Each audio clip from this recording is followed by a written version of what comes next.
A few weeks ago, Mr. Soros asked me, as a preparation for this, the job I'm doing at the moment, to research the intellectual antecedents, if any, of the notion of reflexivity, which he has thought about for so many years and is explaining to you today.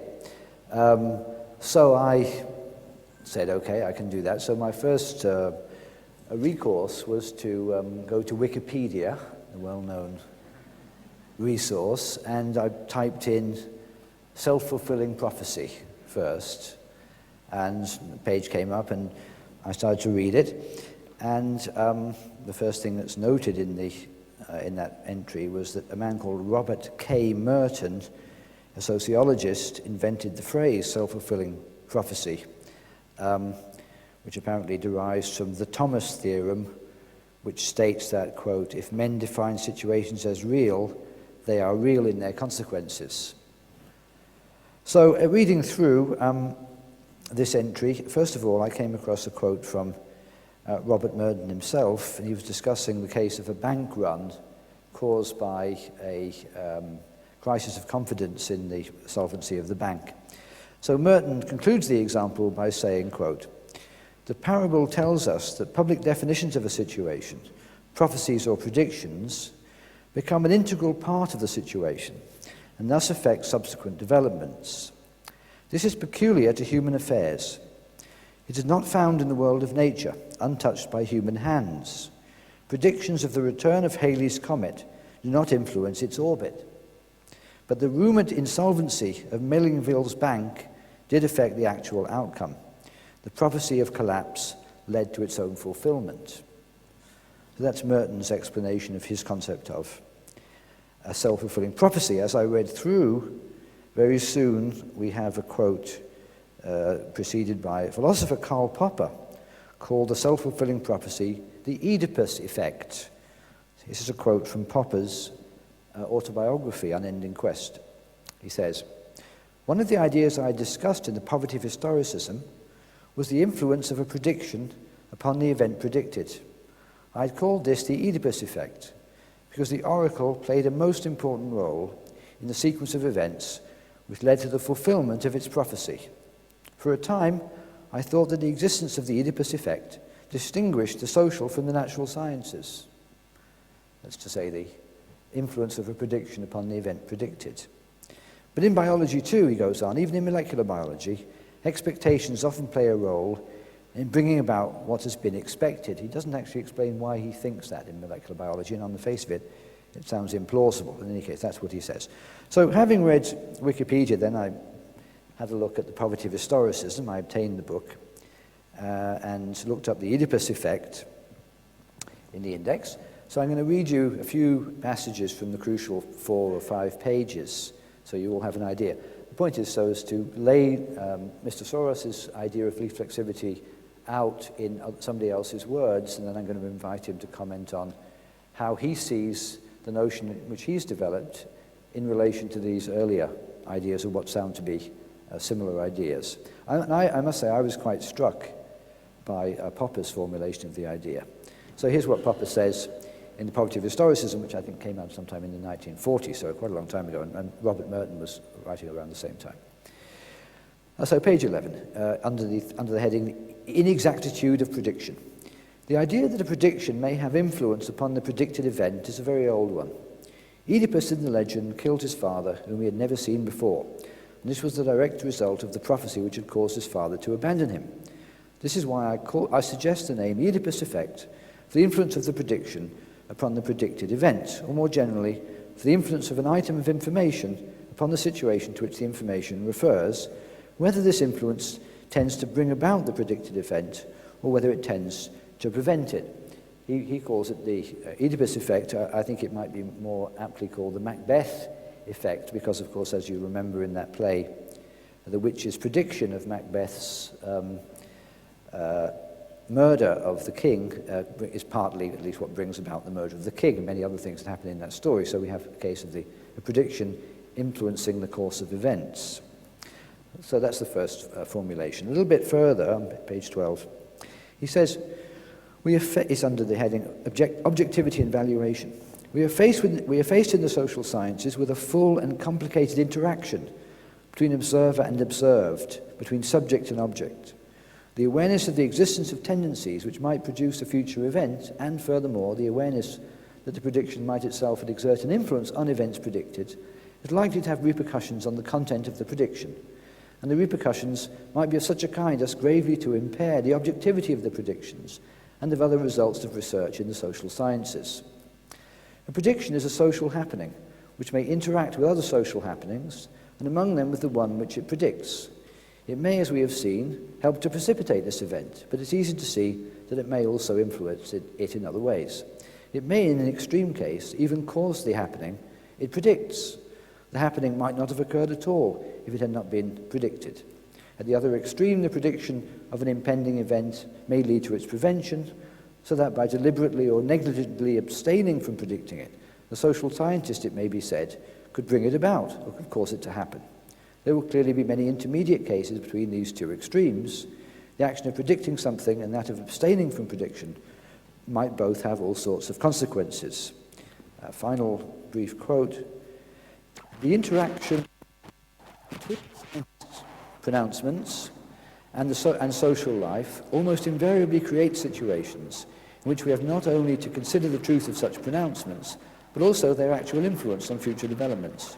The social scientist may be striving to find the truth, but at the same time, he must always be exerting a definite influence upon society. The very fact that his pronouncements do exert an influence destroys their objectivity. So these ideas certainly sound very much in the same ballpark, as we say, as Mr. Soros' ideas. So the first thing I'll do before we turn to questions from the audience is invite Mr. Soros to comment on this and how he sees the concept of reflexivity that he's explained today in relation to these earlier ideas. Yes. First of all, I think Popper spoke mainly the reflexivity of social theories, whereas I emphasize the reflexivity of the subject matter. I recognize, of course, also the reflexivity of social theories, but more important is that the participants are engaged in reflexive phenomena. Of course, sociology has recognized reflexivity as a social phenomenon, and Merton was definitely the pathbreaker with the bandwagon effect and the self-fulfilling prophecies. But economics has gone out of its way to eliminate reflexivity from the subject matter, and we have paid a very heavy price, amounting to trillions of dollars for that little mistake. So that's, I would say, is the difference. The other thing that I would point out, that this reflexivity as a phenomenon hasn't been analyzed the way, for instance, self-reference with Bertrand Russell and Frege and so on. And I got onto reflexivity by reading about self-reference and the paradox of the liar. That's what led me on. But then I discovered that it is really a much more pervasive phenomenon. So I would say those are the major differences. And I then broke down reflexivity into the cognitive and manipulative functions, and argued that the two functions interfere with each other, creating an element of uncertainty, which is a characteristic of human affairs. Of course, it's not the only one, and when it comes to uncertainty, again, economic theory has gone overboard trying to eliminate uncertainty, but there are, of course, very valuable antecedents. I would quote particularly Knightian uncertainty, which is basically what I'm harping on also. I mean, one thing you didn't mention there, but worth mentioning, I think, is neither Popper nor Merton saw the application of reflexivity to the behavior of financial markets. And since you were a participant in financial markets, you applied it to that area, yes. and where it, of course, applies spectacularly well in that area, which enabled you to understand economic notions. And the particular irony is that Robert Merton's son got a Nobel Prize for devising a formula which ignored reflexivity. Okay, I'm now, my job is to throw the floor open to our audience, and we're supposed to take questions first from the remote audience at the London School of Economics. We're supposed to take 3 questions from them before we move to people here. And let me say before getting questions from the LSE that I would implore questioners to, first of all, identify themselves by name and affiliation, then to make their questions concise and to speak as clearly as possible, because we're hearing from here, and to make their questions, not speeches. So a question to Mr. Soros, concisely stated and clearly articulated, would be greatly appreciated. With that, I open the floor to the LSE. Now we wait for the moderator in London to Hello from London. Hello, can you hear us or Yes. see us? Hello, George. We've very much enjoyed your lecture, and we have actually 3, I hope 4 questions if we can fit it in 10 minutes. So I'm going to hand it over to the first person. Hello, my name is Zachary Mizell. We need I'm more a master's volume. student. Go I'm ahead. a master's student in international political economy here at the LSE. I was interested in how a third party could become aware of a reflexive relationship and how they could sort of interact in order to gain from the information they learn about the existence of that relationship. And an applied example of that or applied question would be, how would a government become aware of a positive reflexive relationship and intervene in financial markets in order to dampen the boom-bust cycle that results as a consequence of reflexivity? Okay. I have some, unfortunately, difficulty hearing. I did too. Mary, perhaps you could just repeat the question, because I have difficulty hearing it. I couldn't hear it. Yeah. Could you repeat the question? What he was very interested briefly? in was the role of the third party in a reflexive relationship, and in particular, the role of a government. Could the government identify a reflexive participation, a reflexive relationship, in fact be reflexive itself, in order to dampen down boom-bust cycles? Did you hear that? Can you? Can you hear me? Only just, not enough. I'm making it simpler and simpler. He put it very well. How can a third party influence a two-party reflexive relationship? And how can a government intervene using your theory to stop a boom-bust cycle? Did you hear that? How can the government intervene? Well, of course, this question leads up to tomorrow's lecture. That's exactly what I will discuss tomorrow.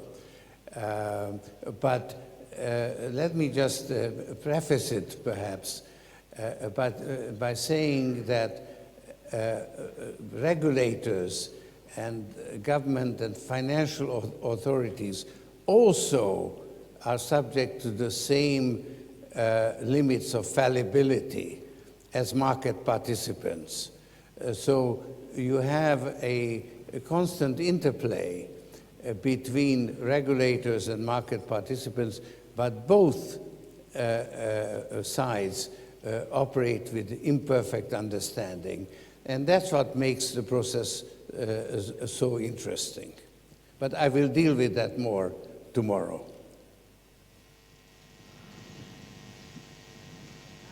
Unfortunately, we're not going to hear you tomorrow, but perhaps you can tell us when you next come to LSE.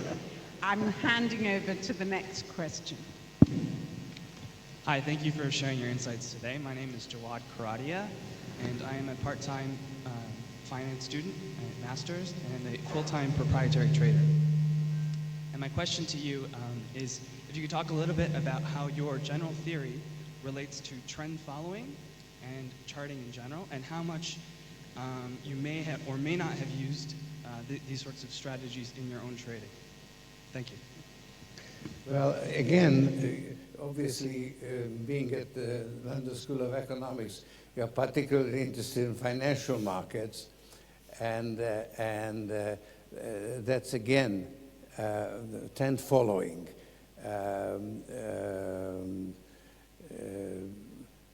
I could answer in general terms that actually trends tend to validate themselves for an extended period, and therefore trend following is very often a valid strategy which contradicts, let's say, the prevailing paradigm of efficient market and rational expectations. However, reality may not fulfill the expectations that are involved in that trend, and then you reach a point where the trend is reversed, and you don't want to be a trend follower at that time.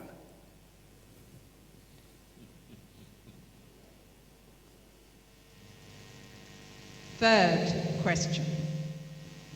Hi, I'm Purna Harjani, and I'm an undergraduate student studying social policy. My question to you is, how do you feel about the fact that Adam Smith is known to be the father of economics for his theories on the invisible hand, when market fundamentalism is an economic policy you criticize the most? Thank you.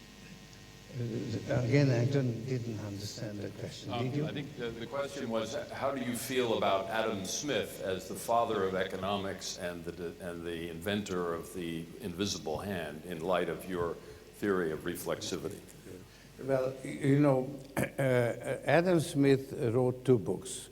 I haven't read either of them.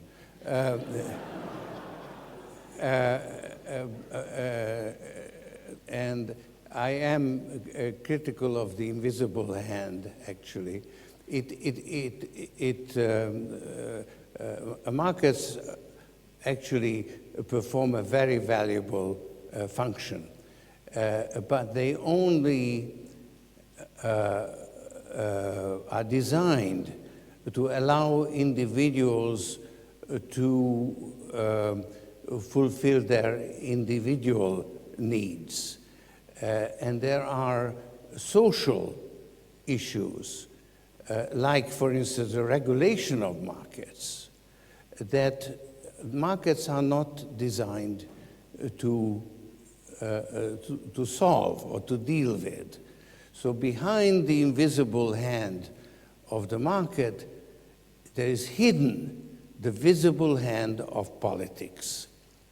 And that visible hand is deliberately obscured by market fundamentalists who extol the virtues of the markets, forgetting or obfuscating the fact that behind the market mechanism there are political decisions that are then determining how markets function. I will, again, you are anticipating, actually this happens to be the 4th lecture, where I will talk about market values and social values and the conflict between capitalism and open society. But I'm happy to anticipate that subject. I'm surprised that nobody from the LSE wants to ask a question of Mr. Soros about Popper's philosophy versus his philosophy, because after all, this is where Karl Popper was a professor, but there are no questions about the philosophical content of what Mr. Soros said in relation to Popper. But maybe later we can come back to LSE, but I think now we'll throw the questions open to the audience present before us. So anybody with hands up, and then we proceed. Yes. I think you need to get a microphone from somebody, unless, I don't know, unless you can speak loudly. I would like to know what's the effect, the role of an educated society as in the reflexivity effect. For one side, a high educated society, each person has a bigger effect. But another side, an educated society is more rational, and perhaps a more rational society, the reflexivity effect is more. Anyway, what's the role of education of a society to have a bigger or a smaller effect? Well, Christopher Buarque is from Brazil, and he was Minister of Education, and he introduced Bolsa Escola, which is actually a payment to poor families to allow their children to attend school. And I think it's a wonderful scheme, and has made a big difference in Brazil, and it has been imitated in other countries, notably Mexico. And I'm actually a great supporter of that scheme. We introduced a variant of it in New York, about which I am not so entirely happy, but I'm supporting it also.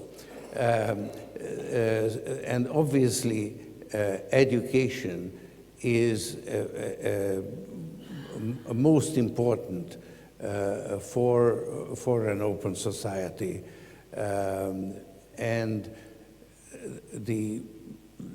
altogether, I think that if people, citizens, would understand the limitations of our ability to deal with social problems, if they understood reflexivity, actually we could deal with our social problems better. So most of my philosophy has a kind of a negative tinge or to it, namely imperfect understanding and fallibility. These all sound very bad, but in effect, if you understand it and you are in a better position to improve your policies. Perfection can be the bane of social reform. In the French Revolution, people believing in reason engaged in terror.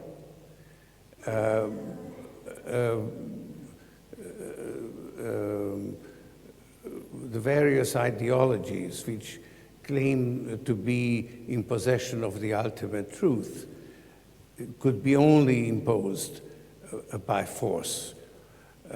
So I think if we understand our limitations and we turn it around, and what is imperfect can be improved. So we are in a way fortunate that with our fallibility, because that leaves infinite scope for improvement. We won't solve all our problems. We'll leave some for the next generations to come. So education should teach uncertainty rather than dogma. Right. And I've been arguing also that we ought to pass from the age of reason to the age of fallibility, that it's let's say, an achievement of reason to understand fallibility. Okay, who's next? Yes, gentleman in the middle there.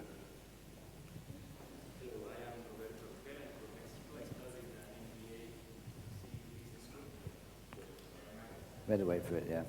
Thank you. Hello, I'm Roberto Rogel from Mexico. I studied MBA in the CU Business School.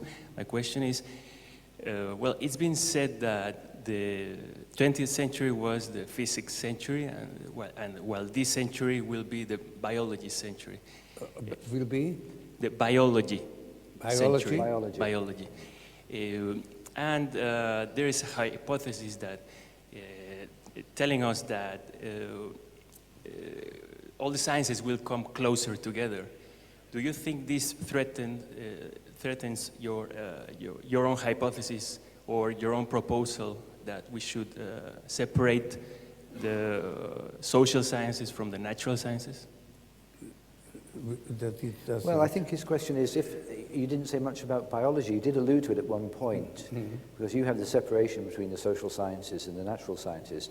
He's bringing up the point that biology is becoming central, and so he's wondering whether biology threatens the dichotomy that you have, because it seems to involve, say, study of the social insects, for example. Right. That kind of issue. I think that's what he's... Yeah. No, actually, one of the questions that I struggle with is how does reflexivity relate to complexity?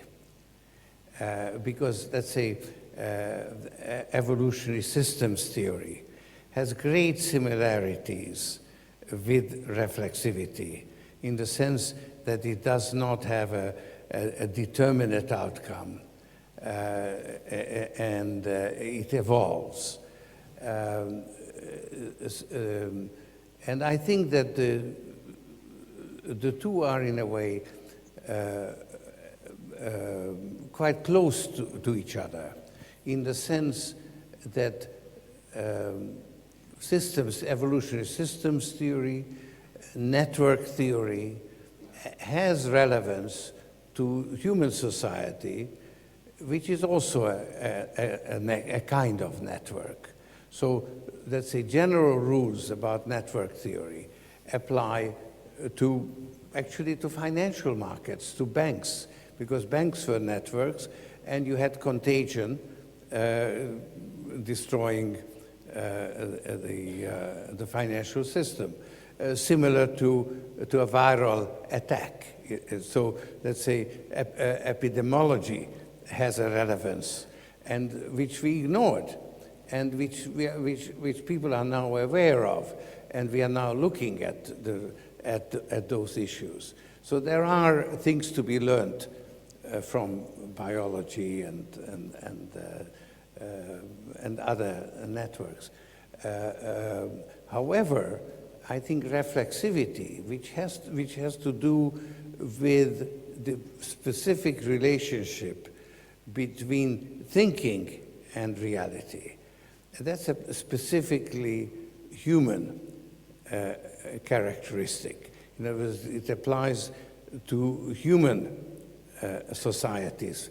It may apply to whales, because whales seem to be able to communicate, and there are some evidence that actually pretty elaborate societies.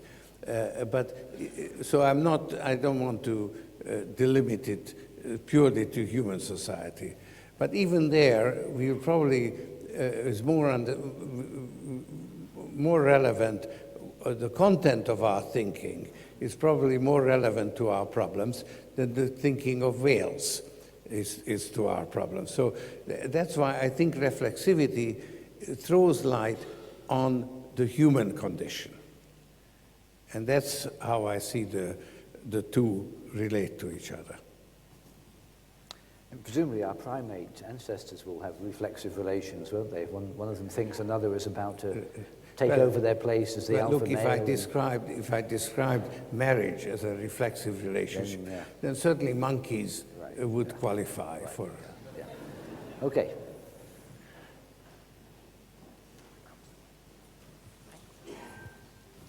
Thank you very much. My name is Fernando Schmidt. I am the ambassador of Chile. I see a lot of South American people here. Well, my question is very simple. Can you elaborate a little bit more on reflexivity and emotions? Mm-hmm.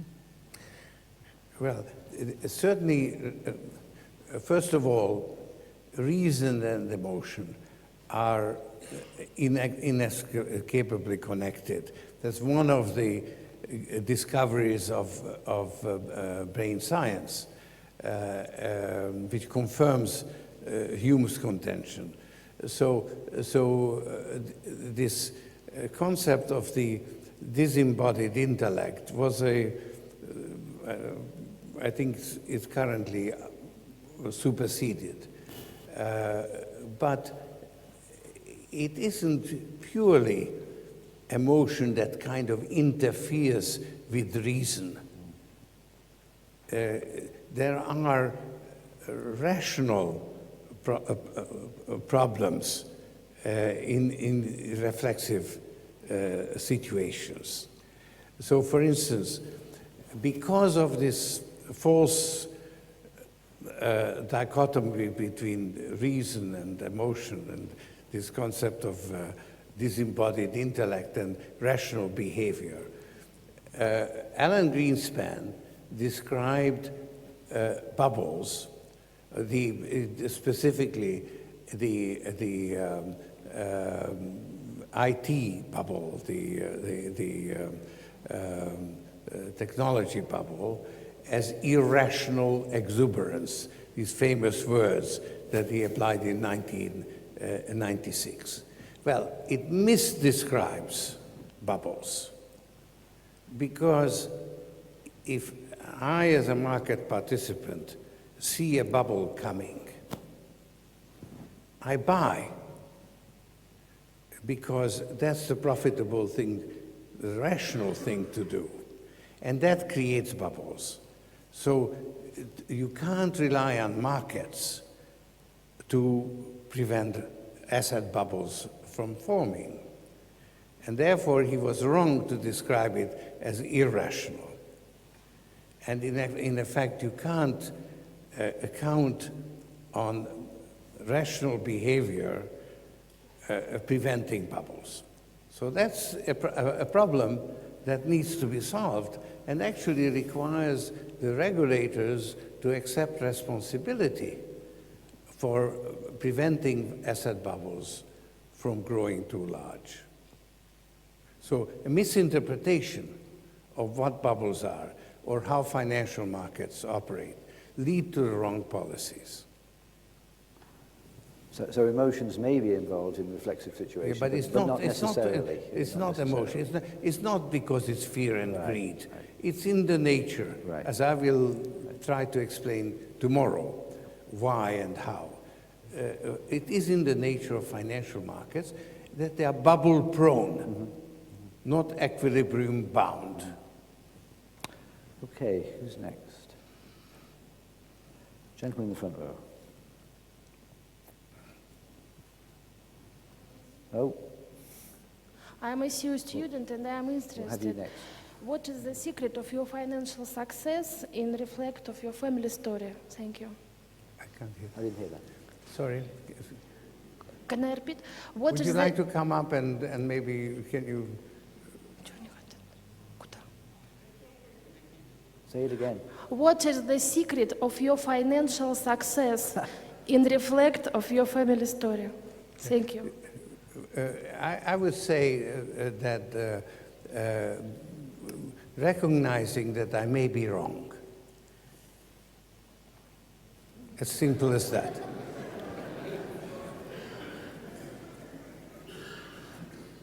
Shall we move to the gentleman here? Yes.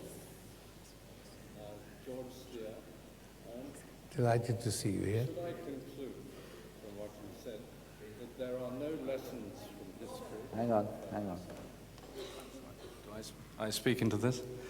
Should we conclude that there are no real lessons from history, but only subjective interpretations? No, I don't know how you reach that conclusion from what I said. Because it cannot be tested. Well, but I was arguing that the methods of natural science, as described so elegantly by Popper, do not apply to the study of history. It doesn't mean that we cannot study history, that we cannot learn lessons, that we can't make reasonable contingent predictions, but not by the methods which produce timelessly valid, universally valid laws. History is one-directional. It's not timeless, it's time-bound. And when you start with that, then you need different methods for studying historical processes.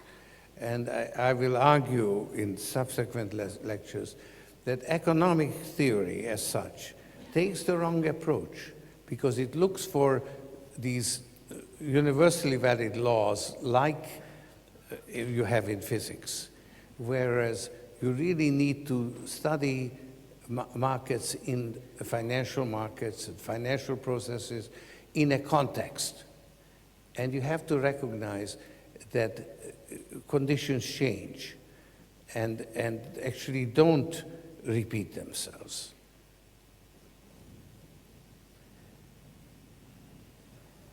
Lady in the middle there. I need to go wait for the microphone.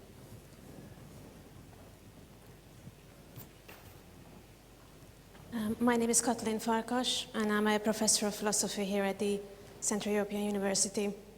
And my question is related exactly to this last point that you made, because you emphasized that Popper's theory of falsification was an explanation of how science can be both empirical and rational, because we have the universal laws, we create a test situation, and if there is a falsifying instance, we give up the law.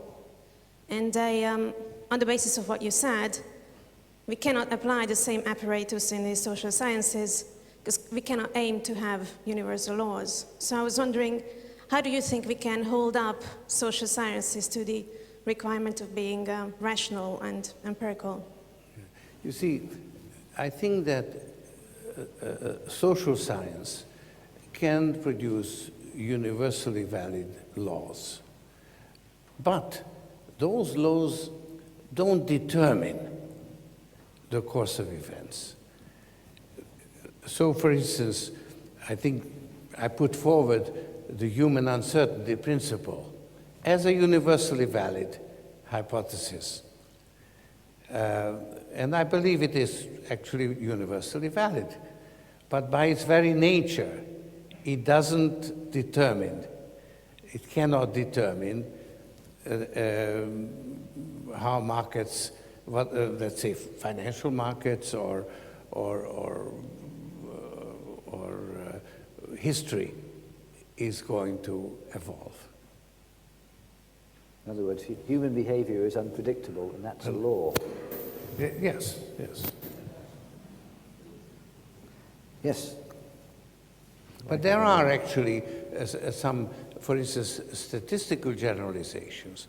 I mean, I will distinguish between near equilibrium conditions and far from equilibrium conditions. And it is in the nature of near equilibrium conditions that you can make statistical generalizations, and you can calculate risk on that basis. However, in far from equilibrium conditions, that particular method is going to land you in difficulties, because those things that apply in near equilibrium don't apply in far from equilibrium conditions. That's another generalization. Here is the question from this side. Need a microphone over here. Yeah. No, that's okay. There's somebody. Yeah, Julius Horvat, Economics Department, CEU. First question, Mr. Soros, is your opinion or understanding of Popper changing as time goes by? Are you more critical or more supportive now, as you were, let's say, in the 50s you mentioned during your student years? And second question is that... let me answer that, yeah. because I forget. I would say that my opinion of Popper is evolving. I have become more critical of him as time went on, and of course he's not around to defend himself, which is but also actually in preparing these lectures I went a little too far in criticizing Popper, and then I had to revise it because he actually, for instance, did recognize reflexivity. He only applied it to social sciences, but if pressed, he would certainly agree that it also applies, even with greater force, to participants. But as you will hear in the subsequent lectures, he took it for granted that the purpose of thinking, of discourse, is to get closer to the truth. And that's a false assumption. It's what I call the Enlightenment fallacy. And of course, he was a critic of many of the excessive claims for reason, and nevertheless, he and me too fell into that trap.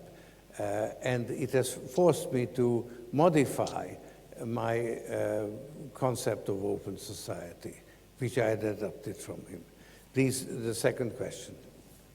Oh, we understand that your critical position towards the mainstream, which basically rules maybe from the late 70s or this time period. But the question would be, if it is relevant, which economic school you feel close to? Because there is a huge number of schools, not only what you call there's this fundamentalist, market fundamentalism. You feel closer to Schumpeter, Hayek, Keynes, Frank Knight you mentioned. Thank you. No, I was definitely very much influenced by Keynes, and I think that, of course, he lived at a particular moment in history where he had to deal with the incipient, or with the problems of depression, and therefore he neglected the problems of inflation. But had he lived at a different time, I'm sure that he would have been also, his analysis would have extended also to analysis of inflation. Because of that, he became discredited in the 70s when inflation was the dominant problem of the time. So I would say that I would consider myself a follower of Keynes, in the same way as I'm a follower of Popper without necessarily agreeing with everything they said. Let me add to what you were saying in reply to the first question there. Of course, Popper's name for reflexivity, the Oedipus effect, already tells you he would have agreed that it can occur between individuals, because that was one prediction about a particular man's future action. It wasn't a social science theory influencing things. So he obviously would have agreed with the general notion, I think, that you were discussing. He doesn't, I think if he was going to give a name to it, I think he would have called it interactivity, not reflexivity. I think an element that you've emphasized that he doesn't emphasize is the positive feedback aspect. He doesn't ever make the point there that I make the prediction of the event, I change the event that I predict, and then that must change the way I see the world. He doesn't see that circular causation that you emphasize. That's the thing. He doesn't pick up, I think, on that point. Yeah. Who's next? I can't see everybody so clearly. So, yes, you're first. Yes. Microphone's coming from there. I'm Roman Friedman, professor of economics at New York University. I have a couple of questions. I'll limit myself to two. The first one is that I think what gives I just wanted to comment on it. You emphasize reflexivity, and there's a certain tension in your writing and even in this speech about the status of fallibility. I wanted to ask you whether fallibility in your mind is necessary for reflexivity to have the force. Fallibility. Fallibility being absolutely central. And I wanted to, the chairman, so to speak, had clearly indicated no speeches. I will give no speech. I just want to signal what I mean is that if there was a mechanical connection between reality and thinking and back to reality that's reflexive, that's certainly would not be something that would yield to the kind of conclusions that you draw in the real world context. And that's where reflexivity is actually quite different from Popper, from Merton. It's very different than the self-fulfilling prophecy that has a vague notion but does suggest such a mechanical connection. So that's the first point I want to give you a comment on. The second question that is directly, in my mind, related to this, which was asked actually a phenomenal question about educational reflexivity by the gentleman from Brazil, because that question suggests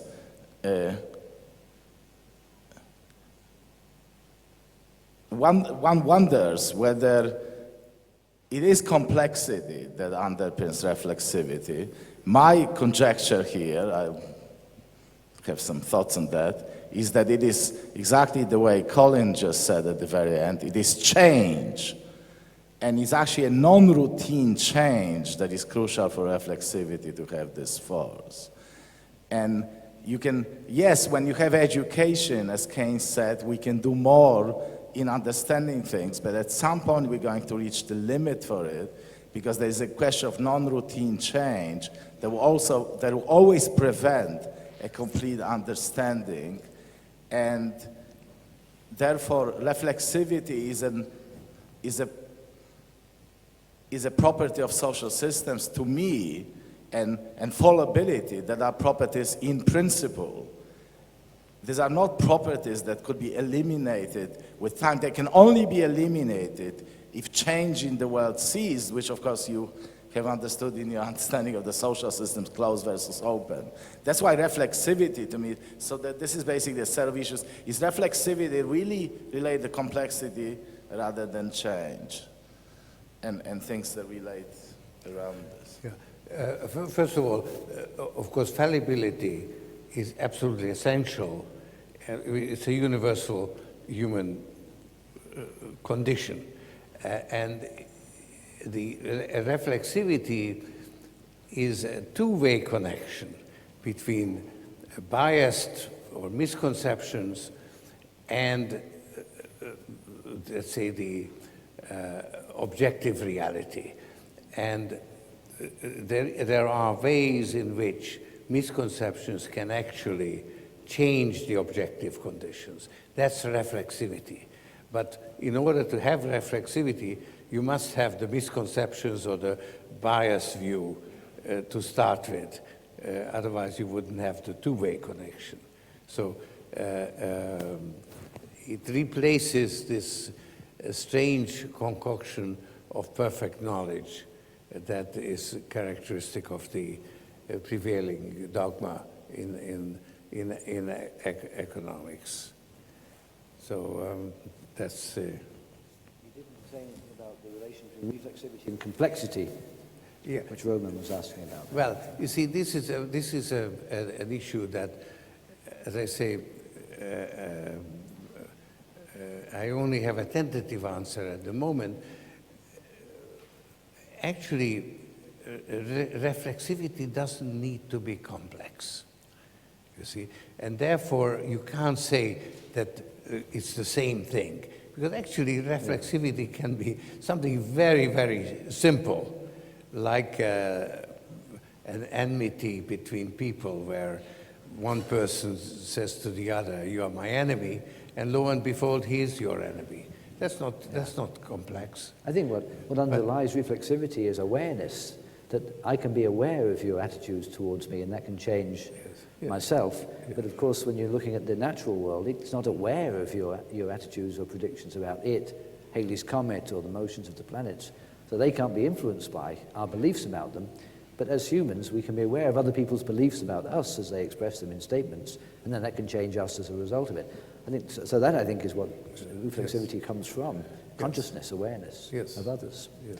Who's And next? there's one other point with regard to education. You see, while education is a wonderful thing, it doesn't necessarily give you very good results because reality can be manipulated, and if you are good at manipulating reality, you can get better results. But how you manipulate, what your objectives are, depend on your values. And values are particularly, how should I say, questionable. In other words, there is no one set of values that you can say, that's good. We have done a lot as a foundation in the way of education. And sometimes we have educated very clever manipulators of public opinion who then used it for very different purposes for which I would have liked them to use it. There was a lady in the third row there, yes. As Margaret de Heinrich. And the one word that keeps popping up in my mind from the very beginning of your talk is instinct. And Professor, it's what you were talking about alluding to awareness, and of course that's the same thing. And you're someone, Mr. Soros, who's been enormously successful. And I imagine in some part because of your natural instinct. And the question is, if you're sharing the concept of reflexivity with so many people, if they don't possess that natural God-given gift of instinct, how can they truly take reflexivity and use it to its full power? I don't get the question, do you? Well, I think the question is, you have this conceptual idea of reflexivity which you've applied in your business life, and could other people have had the same success just by taking over the idea, or was it more to do with other factors about you than just having that theory? Yeah. I think that was the form of the question. Is that the question? Yeah. Well, we all have the theory now. We're not all successful. Yeah. Well, look, it's obviously it's not sufficient. I mean, it's been useful, but it didn't determine the outcome. But the fact is that at the time when I first started using those ideas, they did give me a leg up in the financial markets, because people were, most other players in the market were guided by other ideas.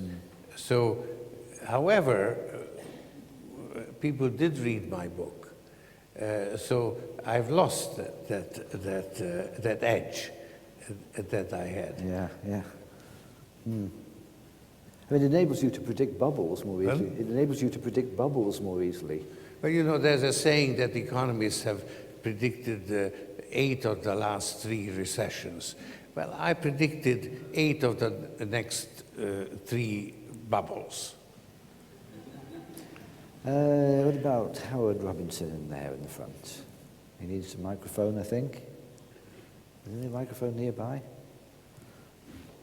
No, okay.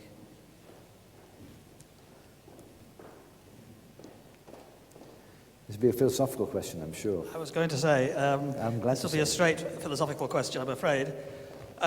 What do you think the connection of your doctrine of reflexivity is to this old-fashioned chestnut of free will? does it follow from what you said that there could not be a deterministic account of human behavior because in some sense or other there are no definite facts about human psychology or what people are going to do? These are not the kind of things that can be put into natural laws, and therefore determinism must be false and good old libertarian free will must be right. Or don't you want to go down that road?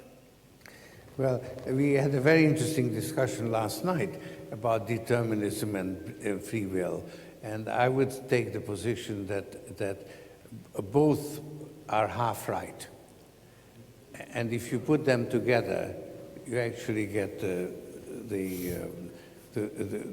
reality. To think of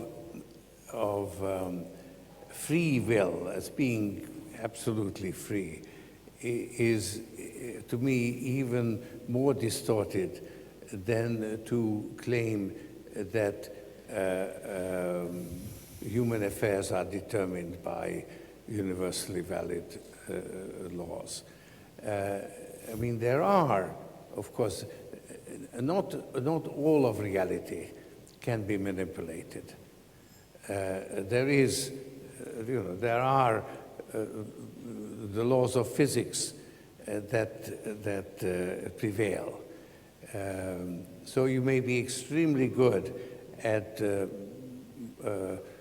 turning reality, manipulating reality, but in the end, reality has the last word, and you're going to be dead.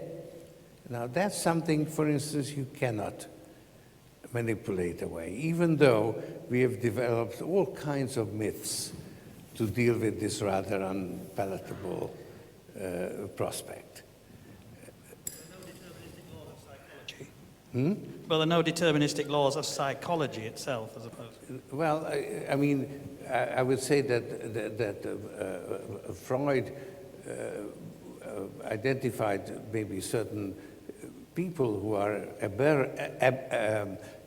sick in the sense that their actions are determined by their idée fixe, their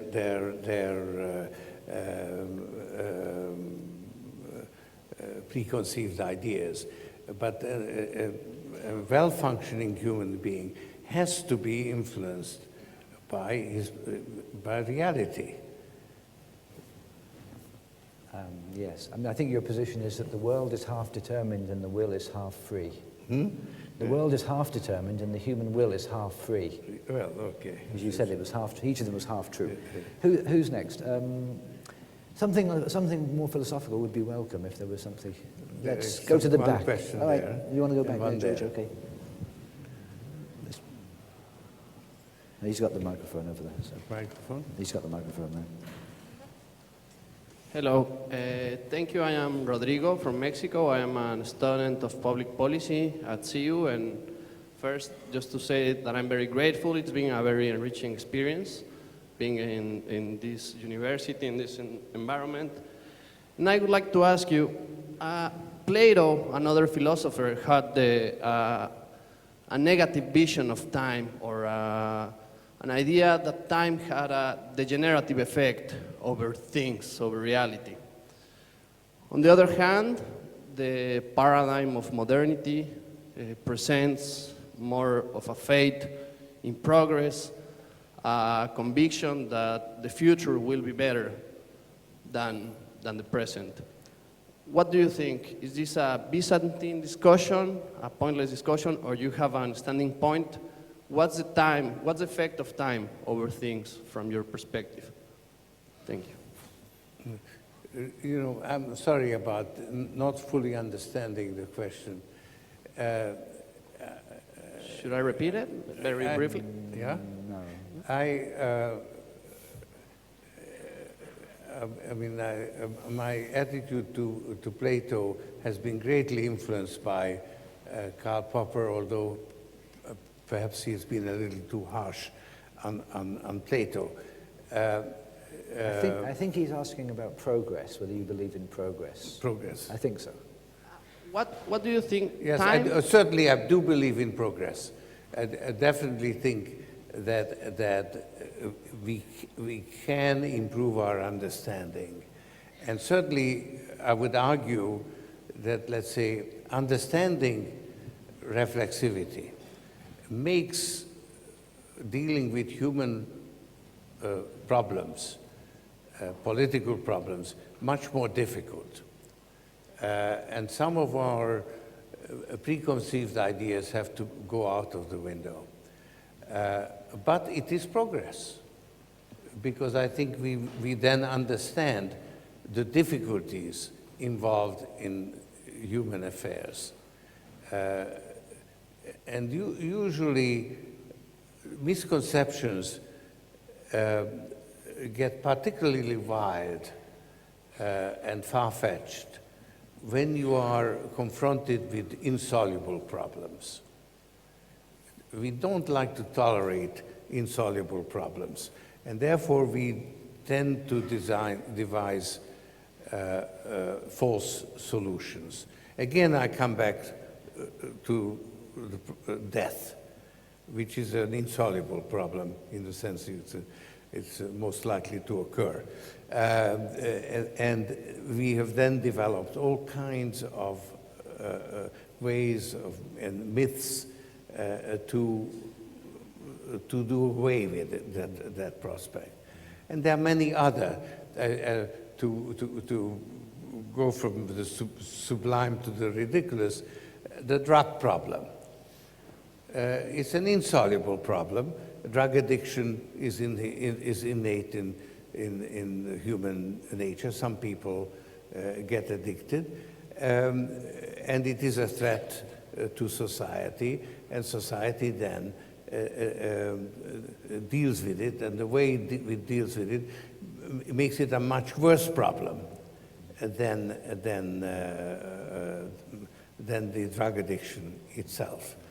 And the way, for instance, American society has dealt with death has made dying much harder and much more painful, not to mention more expensive, than it need to be. And actually, the two first projects of my foundation in America, one was the project on death in America, and the other one was the drug policy initiative. And I arrived at it from this rather abstract philosophical argument about insoluble problems, creating remedies which make the problems worse. Does that answer anywhere near your question? It enlightens me in other issues, but yeah, basically I wanted to ask you, what do you think? Time goes by, right? And time has any kind of effect over things, over a political regime. Plato would say that time has a negative effect, and the effect of time over things turn it degenerative.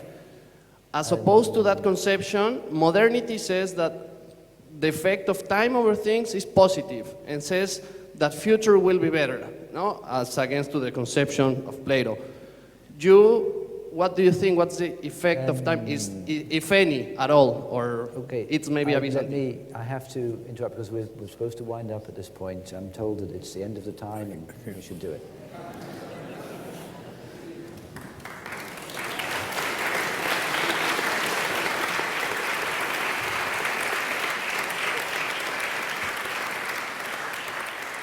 I know today's wonderful 2 hours has only whetted your appetite for the remainder of the week. This has been an extraordinary moment, and I want to thank our audiences here in Budapest at the Hungarian Academy of Sciences and Central European University, and also in London at the London School of Economics, but of course, above all, to thank George Soros for sharing his thoughts, his experience, his philosophy, and launching us on an extraordinary journey that we'll all be going with him. And also to Colin McGinn, thank you for all you've done to facilitate today. Thank you very much.